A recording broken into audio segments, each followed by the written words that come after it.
بسم اللہ الرحمن الرحیم۔ السلام علیکم ورحمۃ اللہ وبرکاتہ۔ معزز ناظرین، اسکرین پہ آپ لوگ دیکھ رہے ہیں اسم اعظم کا حیران کن عمل۔ اسم اعظم کون سا ہے؟ اسم اعظم کے فوائد کون سے ہیں؟ اسم اعظم کا طریقہ کار کون سا ہے؟ اسم اعظم کے پڑھنے کے طریقہ کون سا ہے؟ معزز ناظرین، جانتے ہیں اسی ویڈیو میں۔ معزز ناظرین، اسم اعظم کی برکت سے ہماری ہر مراد، ہماری ہر دعا قبول ہو جاتی ہے۔ اسم اعظم کے پڑھنے سے ہماری ہر حاجت پوری ہو جاتی ہے۔ اسم اعظم کے پڑھنے سے ہمارے جتنے بھی مصائب اور تکالیف ہے وہ دفع ہو جاتی ہے۔ تو معزز ناظرین، جانتے ہیں اسی ویڈیو میں اسم اعظم کون سا ہے اور اس کے بہت سے فوائد کون سے ہیں۔ ویڈیو کو ثواب کے خاطر لائک کرے اور ثواب کے خاطر ویڈیو کو آگے شیئر کرے۔ جاتے ہیں وظیفہ کی طرف۔ اسم اعظم کون سا ہے؟ اسم اعظم کے لیے آپ لوگوں نے دو آیتوں کو سمجھنا ہے۔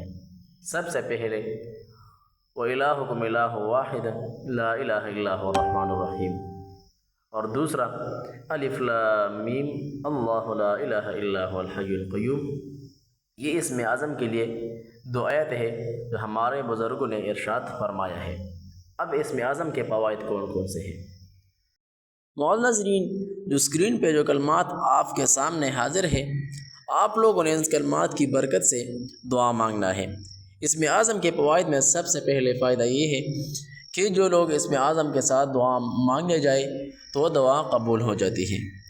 اس کے ساتھ ساتھ اسم اعظم کے برکت سے آپ کی ہر حاجت، آپ کی ہر خواہش، جائز خواہش پوری ہو جاتی ہے۔ اس کے ساتھ ساتھ اسم اعظم کے پڑھنے سے آپ پر جتنی بھی مصائب اور تکالیف آنے والی ہے، آپ کی جتنی مصائب اور تکالیف ہے وہ ختم ہو جاتی ہے، وہ دفع ہو جاتی ہے، اور اسم اعظم کے پڑھنے سے آپ کی ہر مراد پوری ہو جاتی ہے۔ معزز ناظرین، اسم اعظم کے بہت سے فوائد ہیں۔ اسم اعظم بہت فضیلت والی ہے۔ تو معزز ناظرین، اسم اعظم کے ساتھ دعا مانگ لی جائے، اسم اعظم کی برکت سے ہماری جتنی مصائب اور تکالیف ہے وہ ختم ہو جاتی ہے، اور ساتھ ساتھ اسم اعظم کی برکت سے ہماری ہر مراد، ہر دعا قبول ہو جاتی ہے، اور ہماری ہر خواہش، ہر مراد پوری ہو جاتی ہے۔ معزز ناظرین، اسکرین پہ جو کلمات آپ لوگوں کے سامنے موجود ہے، آپ لوگوں نے اس کلمات کی برکت سے، ان کلمات کی برکت سے اللہ سے دعا مانگنے، انشاءاللہ العزیز آپ کی ہر حاجت، آپ کی ہر دعا قبول ہوں گی۔